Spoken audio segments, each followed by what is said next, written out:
Yan, magandang gabi po mga kasabong, no?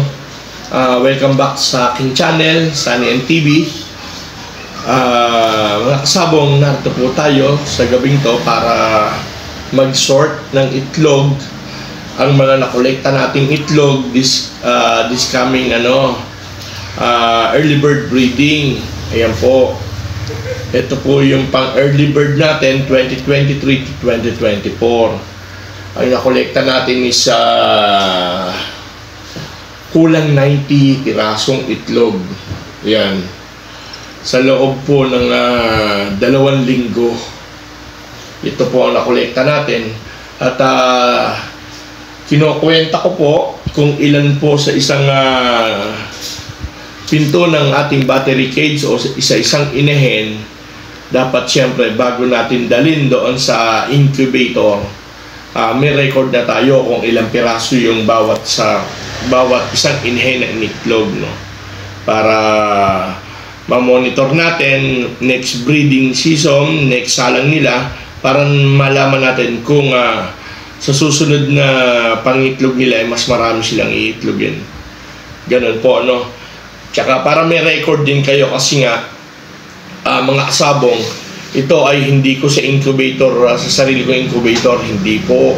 Isasalang po natin ito sa incubator sa Marikina, sa Tony's Hatchery.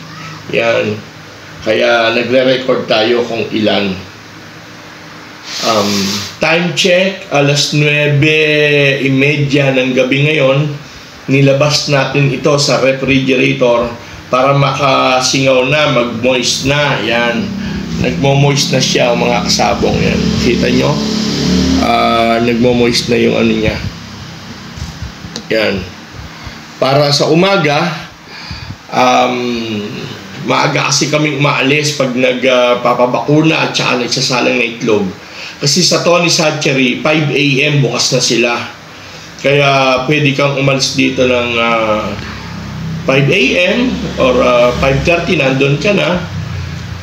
Hindi ka abutin ng traffic, napakainit kasi para makapagpatoka pa ako ng manok pagdating ng alas 7 ng umaga. Kaya daling araw kami maalis. Kaya itong itlog inilabas ko na sa ref para matanggal na yung moisture niya tsaka yung lamig, para bukas pag punta natin sa hatchery, sa Tony's Hatchery, isasalang na lang nila yan. Konting ipon pa ng mga parating na itlog kasi malaki ang kanilang salangan, no? Yan. Ito, naumpisahan ko na yung iba hanggang 12 inahin. Ang susunod, meron tayong hindi umitlog, nagloko yung inahin kahit na buka na yung sipit-sipitan niya, nagpapapali na siya. Kaya lang mukhang tingin ko hindi pa kumpleto yung kanyang pagmomolting, no? Kaya siya ayaw pang mangitlog. Ganyan po kasi ang inahin pagka hindi pa totaling bihis o ayos ang tubo ng balahibo, hindi pa siya mangingitlog mga kasabong. Yun, nasa number 12 na ako. Isusunod natin ang 13. Pero mukhang hindi umitlog ang 13. Yan. Kaya number 14 tayo. Susunod natin. 14.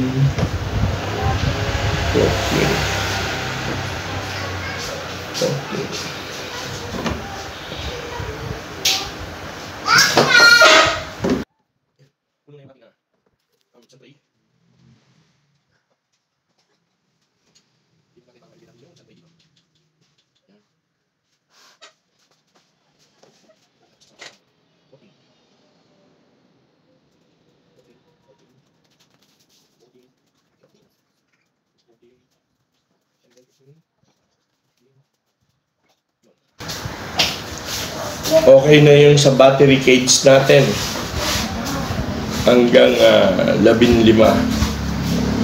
Susunod na natin the last tatlong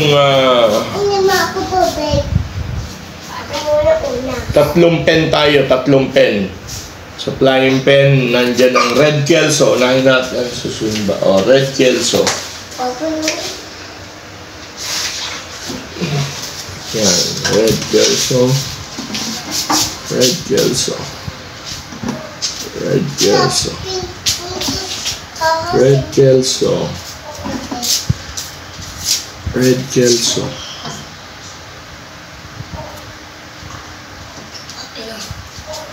Red gelso. Red gelso. Red gelso. Okay. Isunod natin. Boston Roundhead. Boston Roundhead. Boston Roundhead. Boston Roundhead. Boston Roundhead. Boston Roundhead.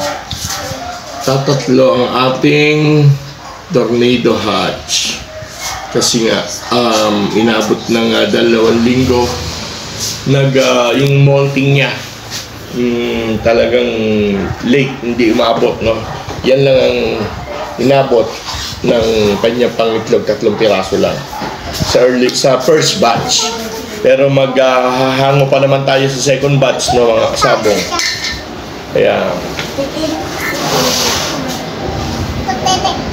alam pa natin kung ilan ang mga suma natin sa second batch. Okay, sa 01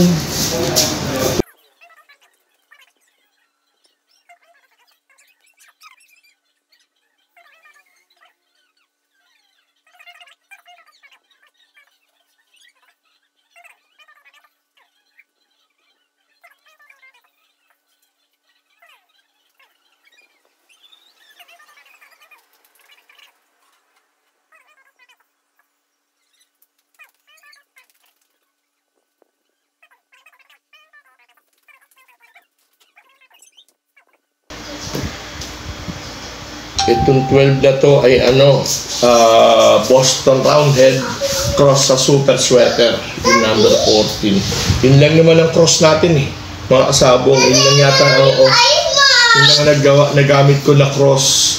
Boston Roundhead cross sa Super Sweater. Yung dalawa sana yan ang cross na ginamit natin. White Kelso cross sa gray. Kaya lang yung dalawang inahin na gray nag-molting din, nagbagsakan ng balahibo, kaya itinabi ko, hindi na siya umitlog. Kaya isa lang ang cross natin dito. Yun lang, Boston Roundhead cross sa Super Sweater. And the rest, pure na lahat to mga kasabong. Ang number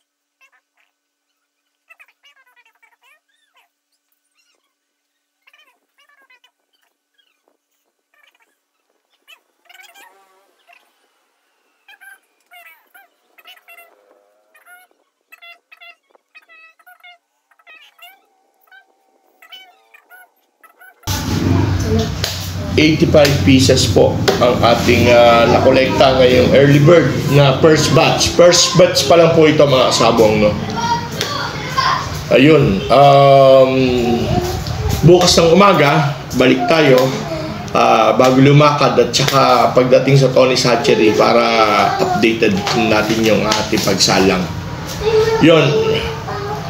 Ipapasok ko na lang muna mga kasabong sa mga gustong mag-avail ng ating mga 1-month-old na sisiu na Biboy Enriquez at saka Martinez Colin and Ramon Montiero. Available po ito para sa inyo.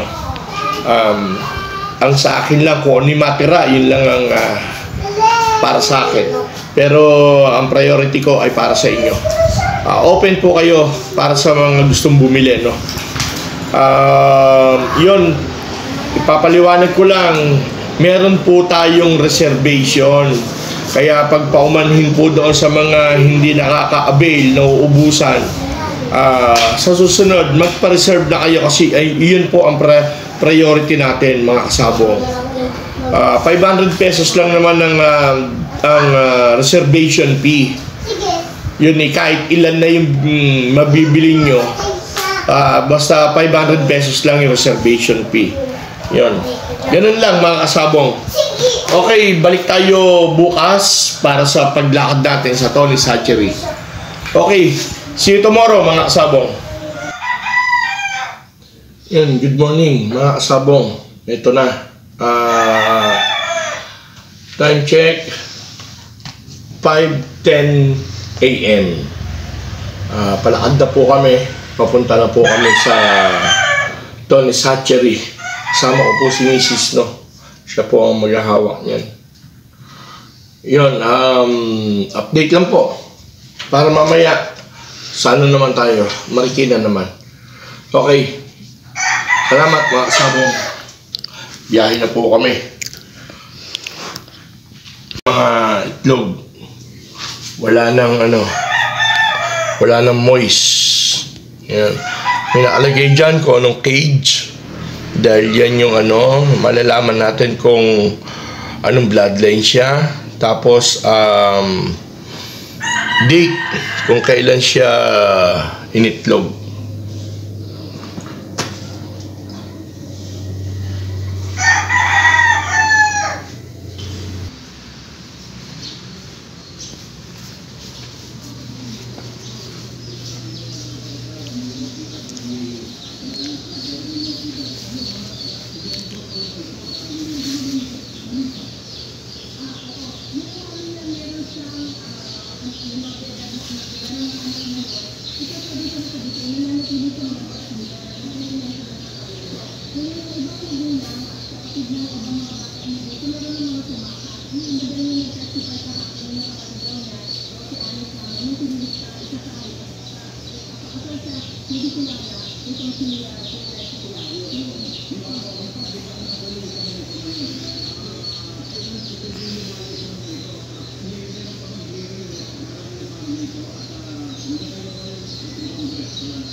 Magsalita ka na lang dyan. Yung mga kasabong, narito na tayo sa Tony's Hatchery. Anong oras na? Ikaw lang. Ayun. Ayun. 6:25.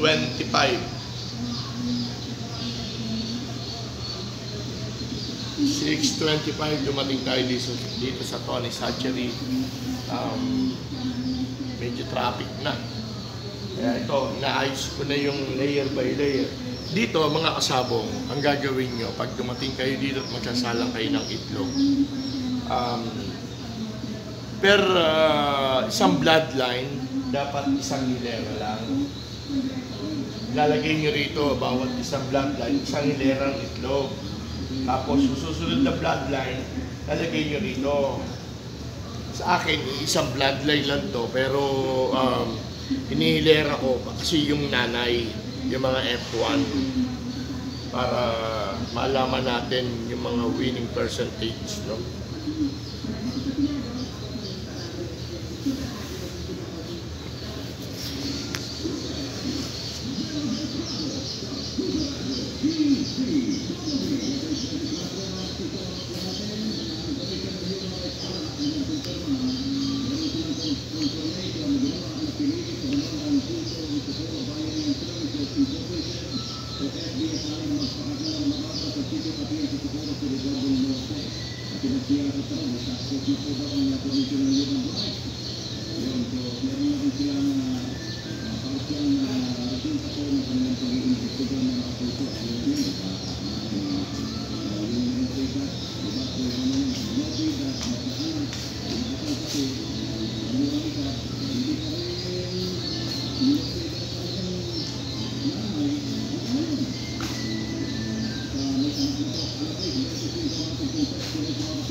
Yun, okay na mga kasabong.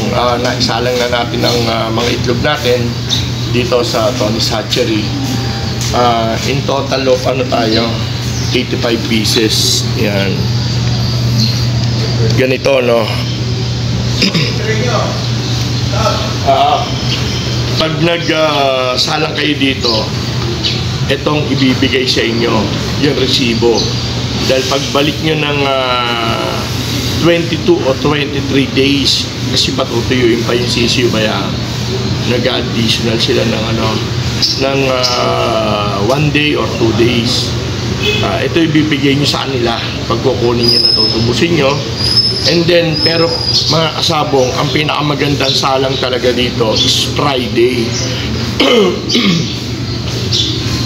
Itataon nyo ng Biyernes ang pagsasalang nyo para pagkuha nyo ng itlog ay ng sisiw ay araw na Sabado. Araw na Sabado is bakuna naman dito sa Agpas. Para hindi na kayo lalayo, di ba? Hindi na kayo bibili ng bakuna para bakuna pa sa inyo. Dito na, 5 pesos lang ang bakuna dito sa Agpas. O, saan pa kayo, di ba? Kaya, makukuha nyo ang mga sisiw sa akin, bakunado na, mga kasabong, no? Okay, ulitin ko. Ang mga bloodline po na sinalang natin ay mga pure pang materyales, no? Kaya sa mga nagtatanong dyan kung anong mga nakasalang natin bloodline na pure white kelso, pure red kelso, pure Boston Roundhead, pure Tornado Hatch. Isa lang po ang bloodline na cross natin na nakasalang dito ngayon ay yung Boston Roundhead cross ng Super Sweater, no? Yan mga kasabong, sa mga gustong mag-preserve ng sisiw, ngayon pa lang pa-reserve na kayo para hindi na kayo nauubusan, no? Ang release po ng sisiw natin ay 1 month old. Kaya comment down below lang kayo or message lang kayo sa ating FB page na SN Gustav Game Farm at kay Sunny NTV. Message lang po kayo para masagot natin ang lahat ng katanungan nyo, no? Available po yan, for out po lahat yan pag napisa, no? Sana awa ng Diyos, konti lang maging bugok, sana magipisa lahat. Yun po inaasam ni Sunny NTV, no? Hanggang sa muli mga kasabong, hanggang dito na lang ang ating episode ngayong araw na ito. Long live po sa inyo lahat and God bless you all.